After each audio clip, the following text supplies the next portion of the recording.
Welcome to the Heal Your Hunger Show, where we get to the heart of why you overeat and how to stop. If you struggle with food and weight like I did, welcome home. Welcome everybody to the Heal Your Hunger Show. So happy to have you here. It is a great day to be alive and we're so blessed. Aren't we blessed? Anytime I even think about complaining about something or bitching to my boyfriend, I think of some of the events happening in the world and think, wow, I got nothing to complain about. I am so blessed and lucky, and I'm praying for those who are not in that position and struggle, although I'm sure many of them in their beautiful, humble hearts are able to find blessings even within lots of strife. So we love you and our hearts go out to you. I'm really excited about today's show. I have an amazing guest with very, very, very, very important information. And before I bring her on, I just want to say welcome to those who are at the Heal Your Hunger Show for the first time. We love you and we embrace you because we know you've probably been on quite the journey of diets and exercise programs and roller coastering with your weight. That was my story. I was 50 pounds overweight and could not resource a solution because I was looking in the wrong place. Okay, so I was looking at diets. You know, I was looking at the symptom of food and weight, overweight. But in my experience, overweight was a symptom of overeating, and overeating was a symptom of what was eating me. So that's what we talk about here most of the time. But I do love to have health experts on as well, because, you know, in our journey of binging and eating crappy foods, we hurt our bodies, right? We hurt our bodies, we do damage to our bodies. And then we often encounter physical symptoms. So that's what I have amazing guests to come on and talk about how to heal those. Now, we also hang out in the Secret Sauce group. So if you're not yet on our Facebook group, it's a private group. It's called the Secret Sauce to End Emotional Eating. Please join us there. We continue the conversation from these shows. Many of these shows are literally a broadcast live there. You'll be the first to find out about cool things we're doing at Heal Your Hunger, and you'll be invited to join us. So make sure to go to Facebook, type in the Secret Sauce to End Emotional Eating, and join us there.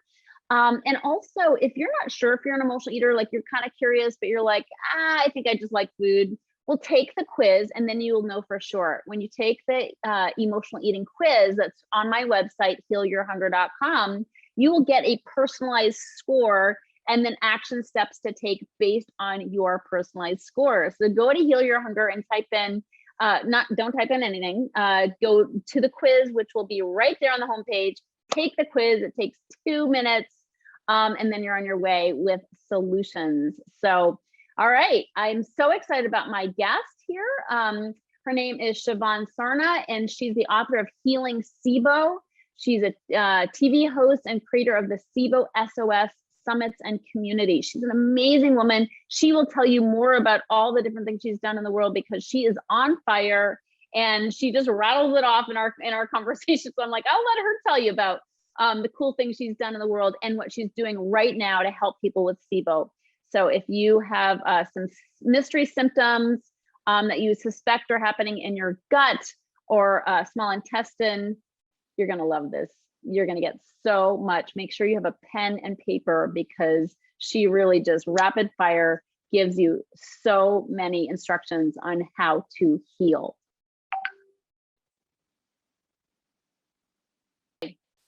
Welcome, Shivan. So good to have you.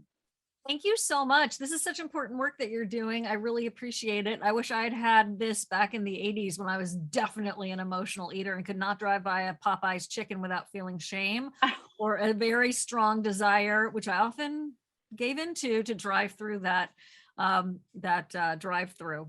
Yep, I've done I've done a lot of drive-thrus in my life, acting like I was buying food for a whole family when it was just for me. So well, great. It's so good to have you here. And as I was mentioning before we got started, I had SIBO, I struggled with SIBO, and that's how I came across your work. And you were just really on a mission to get the word out there. And I just applaud you for how much you've done to really raise awareness about SIBO and what's going on with this, and how people can heal. So thank you. I know you are working tirelessly. I see you online. I see what you're up to, girl. Really impressive.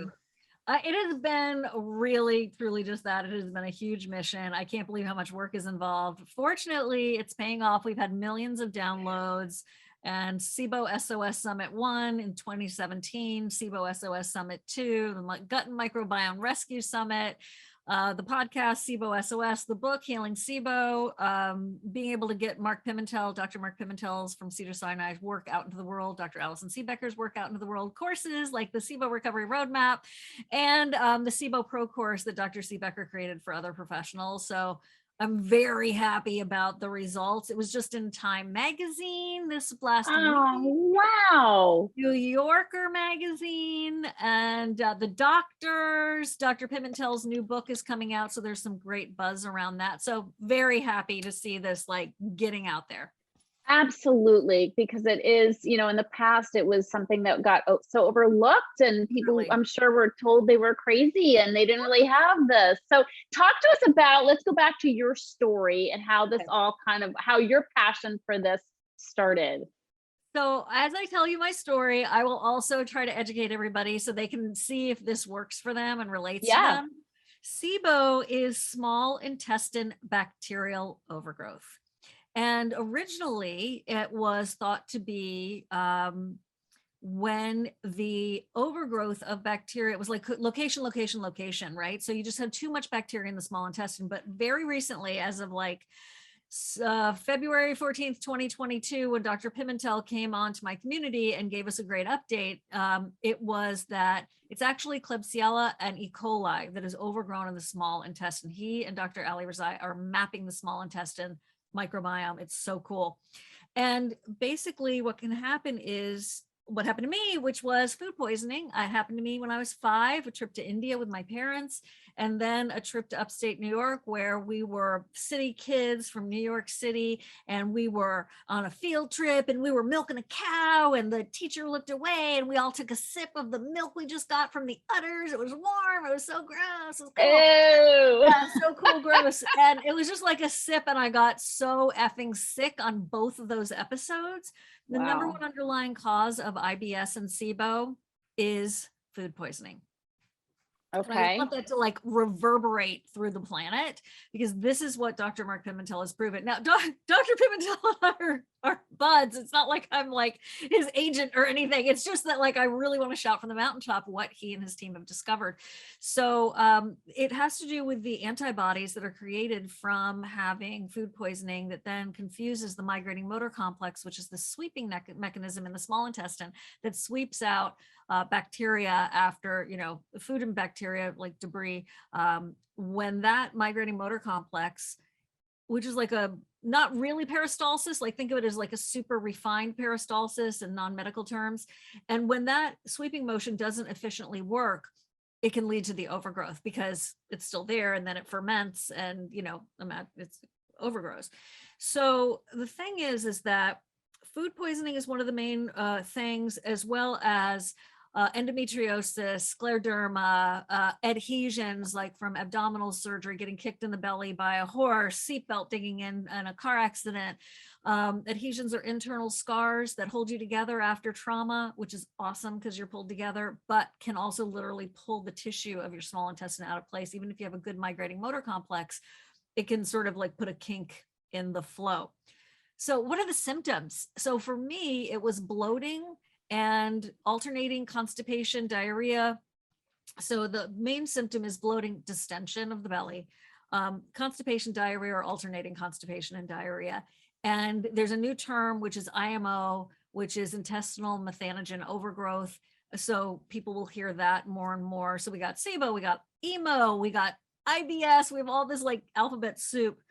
But basically what happened was, for me, a lifetime of, I love Buddha. I'm a yogi. So, but with due respect, we called it the Buddha belly, the Sarna belly in my house. I had this little bloated belly, skinny girl, little bloated belly. And I went to the University of Florida, was, staying at the sorority house, typical. And I was like, never lived with that many women before other than my sisters. And that was like a whole nother story.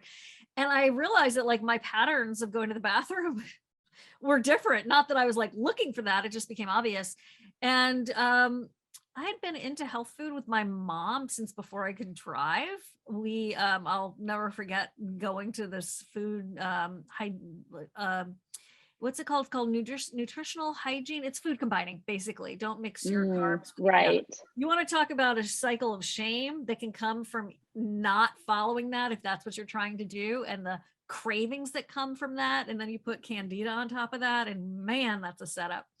Anyway, I've been exploring. You mean when you didn't do the proper food combining? Correct. Like if you're trying to, as we all know, anytime you're trying to comply with a program and you don't do it and you feel like you've cheated, right? The shame cascade that can start from that. So that started for me when I was 14 years old. Wow. Literally. And when I was compliant, I also had candida. So I was always hungry. And I was just like, what's wrong with me? I finally discovered what candida and yeast was. And there was a huge relief. I'm like, oh my gosh, it's almost like, a chemical, right? Or a fungal overgrowth that's driving this feeling of cravings. But I was in that cycle of shame and emotional eating where I was very confused about why I wanted, sugar and starches so badly. And so just to share with your audience, like, please investigate whether or not maybe candida could be driving some of these urges that you might be having, and then a ricochet effect of feeling bad about it or whatever your emotions are. But SIBO doesn't really cause that. However, it does cause bloating and all of these other symptoms. And here's the thing, diet choices manage SIBO symptoms. So yes, you can get it's a slippery slope, right? It doesn't cure SIBO, but it does manage your symptoms and can make you feel better like within 3 days, which is so cool.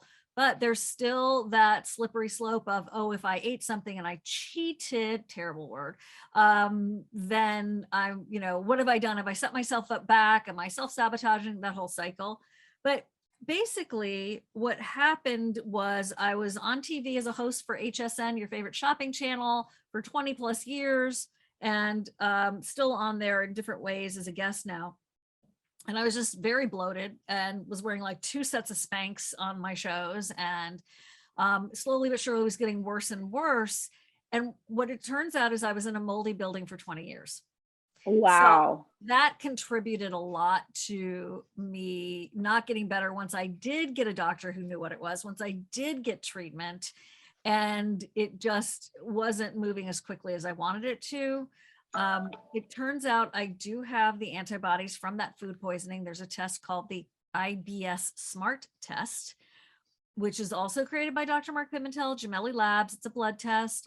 They don't have a cure per se about like, hey, you have these antibodies, so take this pill and the antibodies are going away. That hasn't happened yet. He's working on that. But what it does tell you is what your underlying cause is, because SIBO emo is caused by something else, and then it causes other things. I just want to circle back to the yeast thing. And that is that it also mimics other conditions. So you could be listening to me and going, oh, that sounds like me. I must have SIBO. But you could also have parasites. You could also have candida. Also, I just want to put this out there, not to scare anybody, but sometimes, I've heard of this occasionally, the symptoms of SIBO also can mimic ovarian cancer. So that's just like, something for like the back of your mind, the front of your intuition, whatever to be aware of. So got it. And the good news is, so what happened was I couldn't figure out what was wrong with me. I finally went to a gastroenterologist. He told me to run 3 miles and gave me an antidepressant. And I was like, right to your point of, I was so bummed and sad and dejected and just like, it was just very confusing time. And then I finally went to another gastroenterologist who I lovingly call the digestion detective, Dr. Michael Schulman in Largo, Florida. He's in my book. He's one of my gut heroes. And he's like, Shivan, give me that SIBO breath test that you took. Because a girlfriend of mine at work had taken one. And I was like, what the heck? We were the weirdos because we were both gluten-free. And, it was very like, it was not California, my friend. It was Florida. right? Like we were the hippies because we were gluten-free. And this is in the like 2000s. Just wanted to also say that. So she told me about this weird breath test she took and how she was on this intense antibiotic and I couldn't get it out of my mind.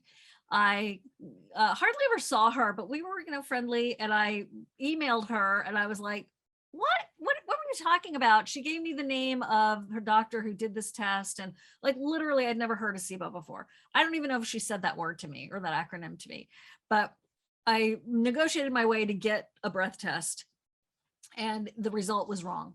They had written the word positive, crossed it out by hand, and wrote the word negative. So whoever interpreted the test did not know how to read the test. So I lost about 18 months. And anybody here who's listening, who's ever had a chronic condition or even an acute condition, and you've ever felt disappointed because you didn't get a diagnosis, it's one of the weirdest feelings in the world. Like, yeah, because in your gut, so to speak, know something's up, and then it's not confirmed. That's kind of a like messes with your mind. Truly, it really does. So I finally got treatment. I did the blood test to see like what IBS Smart had to say. I do have those antibodies. So as a result, I take a prokinetic every night, and it has changed my life. And it's just, which means that it stimulates my migrating motor system, my MMC, migrating motor complex. And my condition's totally managed. I definitely frequently get negative SIBO breath tests. I still just take my prokinetic just to make sure. And one day soon I should do the IBS Smart test again to see how my antibodies are and see if they've come down, because often they do come down over time. And I've been educating the world about it ever since, because I was so frustrated. I was so confused. I was so uncomfortable, and had spent so much money on, rolfing, steroid shots, Ayurvedic, which I love, all these things, acupuncture, colonics, you name it. I was trying everything. I had like 3 colonoscopies in like a ridiculously short amount of time because I was sure I had cancer. And the thing is that even with a colonoscopy, unless they do an aspirate, it's very, that's sort of the gold standard. You have to do a SIBO breath test to find out if you have SIBO, right? It's not a stool test. It's not an oats test, which is the organic acids test, which tells you really cool stuff. It's just not going to tell you if you have SIBO. Yeah. And I just want to interrupt because, what did you do? Because so I did look like I was pregnant. I had the distended belly. It's right after I got married, actually. And I just remember I just was like looking down at my body and I'm like, what is up? Like and I couldn't suck it in. I have a belly anyway. So I'm used to kind of sucking it in, but I couldn't suck it in. It just was distended and I was mortified. And so I can't remember how I came to find out that I had SIBO, but I didn't know what it was. And I think being in LA, we have great people here. And I did go to a holistic gastroenterologist who immediately did give me a breath test. So I've done that breath test several times. And I did do several things. I did antibiotics. I did natural things. I did the integrative therapeutics powder that had sugar in it. Yeah, and elemental diet, right? Yes, I did the elemental diet, and then I got candida. Right? Yeah. And I'm like, great. I just traded one thing for another. So, and eventually, honestly, I don't know what healed me, but I don't know. I sort of feel like I just got so sick of the whole thing. And I think that partly was what healed me. As I said, I just can't do it anymore. And somehow the universe just sort of blessed me, but I don't think I've had it since, but I have certainly shared with other people. I have a friend who just, like a month ago texted me a photo of his belly and it was so grotesque, and this is a 58-year-old man. And he's like, Tricia, I have no idea what's happening in my body. I'm like, I know what's happening. You probably have SIBO. And sure enough, he did. So it's pretty crazy. And it is a crazy, like there isn't one solution, but I think it's so I used to and this is a while back. So it sounds like the medication you're taking, is that more of a recent thing? It's actually one of the secrets that isn't publicly talked about enough, which is the prokinetics. So one other question I want to ask you, did you go to Dr. Rabar? in Los Yes. Angeles. He's Yes. lovely. Isn't he lovely? Oh, he's the best. I love him. I love him too. He's a Yep. specialist also in tick-borne illnesses. Yeah, and- well, that's what he actually diagnosed me with Lyme as well. So, and Yeah. he sent me somewhere else for treatment for that. Yeah, he's a great man. So if anyone's in LA, and you can work with Dr. Sam Rabar, he's a delight. Yep. And brilliant. And I think they may be doing Zoom. I'm not sure. But anyway, what happened? You just asked, the treatments. So the treatments are threefold. Three choices, which is also incredible. Thank you to all the researchers out there that have gotten us this far. They're herbal antibiotics that have been studied that take a month to drop certain amounts of gas levels, which is how they judge if you have these conditions, because it's what the microbes are excreting out, like sort of farting out, and either hydrogen sulfide or methane. So there's natural antibiotics, which are antimicrobials and herbs. That's one. The other is rifaximin and neomycin or Flagyl sometimes, and that is for either the hydrogen or the methane production. And there's like a chart and everything, so I don't need, this is not in depth enough, but those are the names of them. And then, and by the way, if your insurance doesn't pay for it, they have like assistance programs through Salix, and there are ways to get it in Canada that is less expensive. And then there's the elemental diet, which you talked about, which is a powdered diet, a powdered liquid. You make it into a liquid, and it is originally feeding tube amino acids, and originally from Nestle's, called Vivanex. It tasted like vomit. It was disgusting. Back in 2015, not so long ago, where that was really the main choice, Dr. Seebecker created a homemade version you could make. It was still gross, but at least it wasn't as gross. And then over time, Dr. Michael Ruscio, Integrative Therapeutics, some companies, Absorb Plus, have come out with some better tasting elemental and semi-elemental diets. And what that does is, instead of killing the overgrowth, like I was talking about with the rifaximin and the herbs, is that it starves them. So it's a little bit different. And you have to do it for like 14 to 17 days. It depends on you, and then retest right after. So you can see if you need to go maybe a little bit longer, but you're not eating anything else. You are literally starving those suckers. And some people say that it is like something that they wish they had done to begin with, because it was very effective.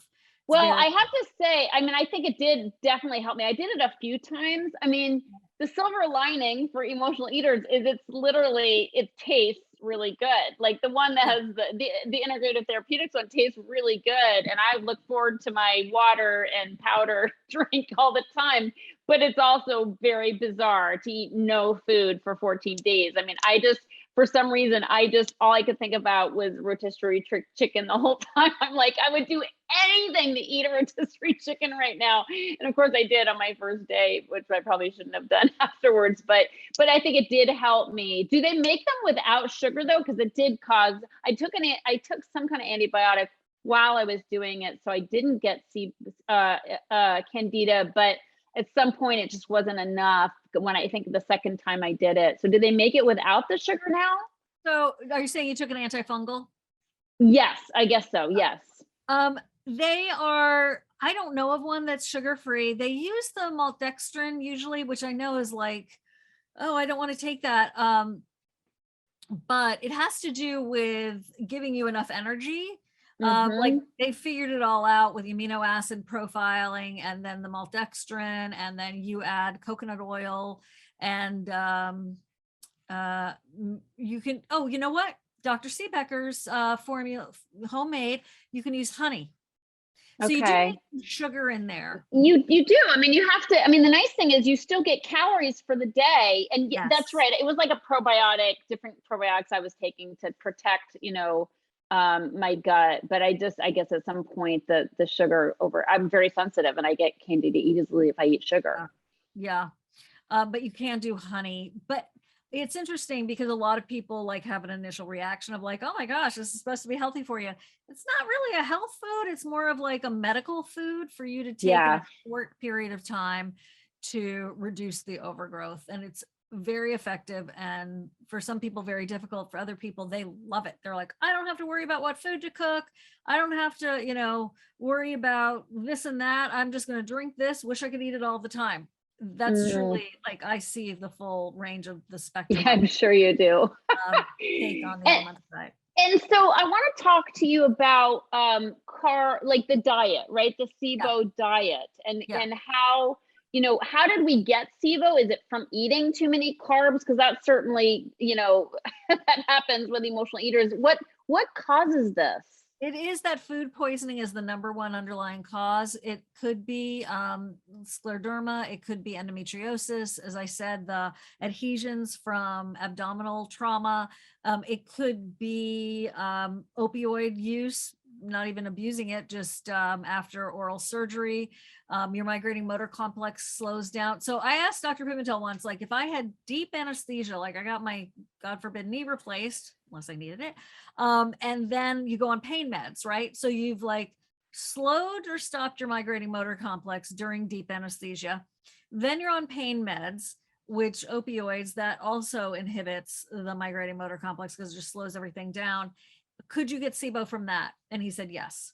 So it really has to do with how often is it sweeping out the microbes, the overgrowth in the small intestine. And in in severe cases, it can lead to malnutrition because in the small intestine, they're gobbling up all of your nutrition. So underweight is actually a big issue that I never paid enough attention to. And one of the people in our community, Carlene, like wrote me and was like, listen, sister, you talk about being like overweight and how it bugs you, but I'm underweight and actually like potentially at risk for my life. And I was like, damn, thank you so much for bringing that to my attention and reminding me. So the book is called How to Balance Your Weight. They wanted to be like, the publisher wanted to be like weight loss. And I'm like, yeah, we got to balance your weight. Anyway. So this is your book. Can you hold that up? Sure. My book, Healing SIBO, this 21-day plan. Are you going to resolve SIBO in 21 days? Most people aren't, but you will have a plan after reading the book about here's what you do. You get tested. Here's your treatment. Here's the prokinetic after treatment. Be sure to retest before the prokinetic potentially. What if you relapse? And it just takes you through the entire step-by-step process. And you didn't have that book when I was suffering. So bless you for writing it. This is what I wish I had yes. back in the day of not so long ago. And so that's literally why I wrote it. And it's dedicated to anyone who's had a medical mystery. Beautiful. Well, thank you Thank you for your service to this, to all those who are suffering and to finding a solution. I mean, to really getting your megaphone out about the solutions available. I really love you for that. Thank you so much. So it's, people suffer so much with this, and, just the whole, mystery symptom journey. It's so frustrating for people. And when they get misinformation and people tell them it's not really happening, but they know it is because they're not stupid, and it's just really, it's such a blessing to have, a guidebook on what to do. So I so appreciate that. Can we talk about the SIBO diet a little bit and how do you eat for healing this? So remember, you're eating this way to reduce your symptoms, and it's basically low fermentation. So there's out of Monash University in Australia, they came up with the low FODMAP diet, which has to do with a variety of different carbohydrates that can tend to lead to IBS symptoms.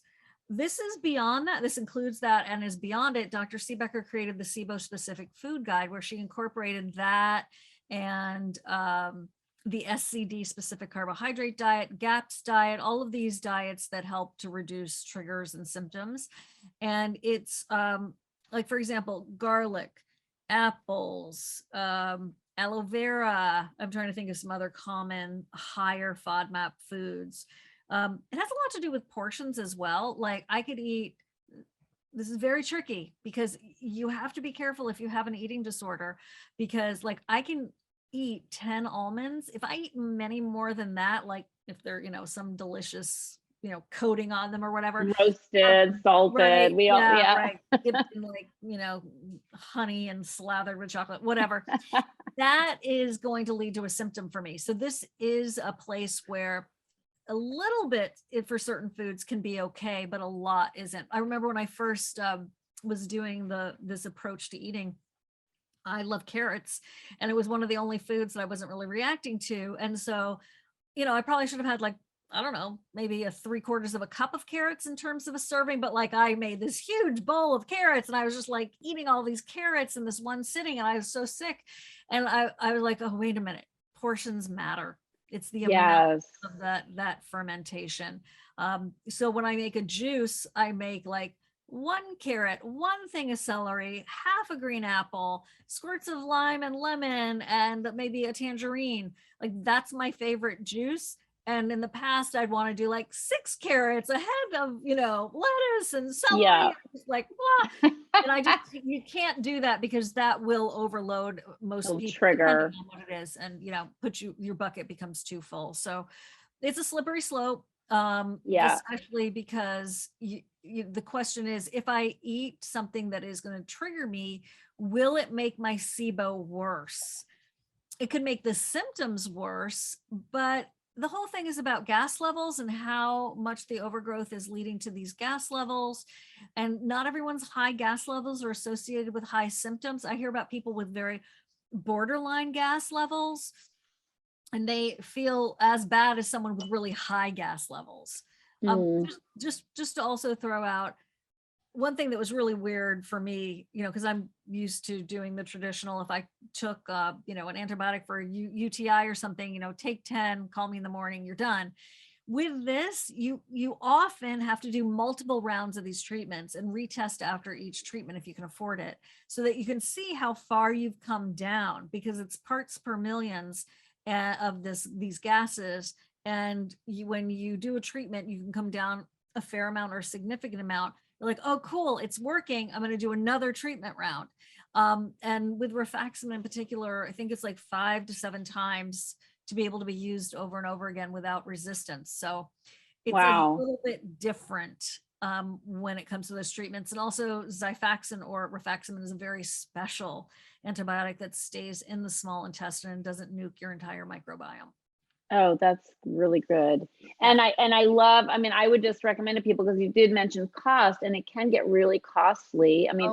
Anytime you have mystery symptoms and you go to, functional medicine doctors, you're starting to rack up some real bills. And so I love that you've written this book so people can empower themselves to really figure this out. Of course, you'll probably need to get help. You have to do the breath test, but still you can really sleuth some of this out on your own to help manage those bills. Absolutely. And what's also cool at Gemelli Labs, they have a new test, and it's called Trio Smart, and that tests for all 3 gases, which is the first one that's done it for hydrogen sulfide. Other labs are coming on board with more hydrogen sulfide testing in the near future, but right now they're the only ones. And if you reach out to them and you fill out a survey and pay a small fee, their doctor will give you a script for being able to do the test. So you can also, remove the middleman that way. I'm always in favor of you working with a practitioner, but like, if you want to if you're like doing okay and you want to walk into a doctor's appointment with like, hey, I already did the Trio Smart test. It says I have this, I've done IBS Smart test. It shows that my underlying cause is these, antibodies from food poisoning. Okay, where do we go from here? Yes. The legwork you can do yourself is often, really catalytic in helping you to figure out a way forward more affordably.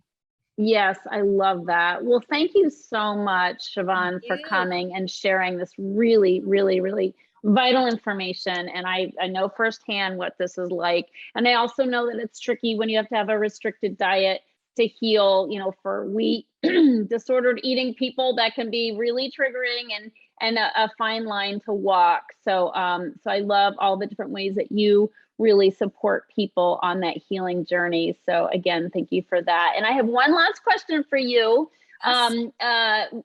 Before we go, well, 2 questions actually. One, I just want to mention that you have a beautiful gift for people, if you want to talk about that briefly. I believe which that is the it's cookbook. the cookbook. Good. The cookbook. So it is a SIBO friendly cookbook that's been recipes that have been contributed by me, along with a variety of the experts that have contributed to our projects over the past 5-6 years. And it ranges on everything from beverages to dessert to main courses and side dishes. It is vegetarian because really the hardest part is vegetables and fiber, because that's what also feeds the bugs. So you can add whatever protein you want. I'm a vegetarian, but like, I don't want to leave anybody out. So just, put your chicken breast on there, or whatever it is that you particularly decide to do. But if you're a vegan or vegetarian, it's harder. And so I wanted to make sure that the book accommodated you, because it's harder to do that. And then you can make anything you want from that. Oh, well, thank you for that amazing gift. That really is. I know that was so hard for me, because I'm like, but broccoli is good for you. Like, what are you talking about? Can only have this much broccoli. I'm like, I should be rewarded for wanting broccoli. Not punished. Okay, so my last question for you, this being the Heal Your Hunger show, yes. What is your deepest hunger? And we're not talking food, of course. Oh, my deepest hunger is to have self-realization and to align my will with God and the universe. So that's what I'm trying to do every day, every minute, is practice the presence and align my will with what is for the highest good, with joy and without adversity. Yes, I love that. It's so beautiful. And you're doing it. You are absolutely doing it. So thank you for that. Amen, sister. All right. Well, thank you for being here. Thanks everybody for tuning in. You now have a pathway, a roadmap that can help you heal if this is your particular struggle. So thanks so much, Shivan. You are such a beautiful light in this world. If you enjoyed this podcast and want to get free support, insider health info, exclusive invites to events, and more, visit healyourhunger.com.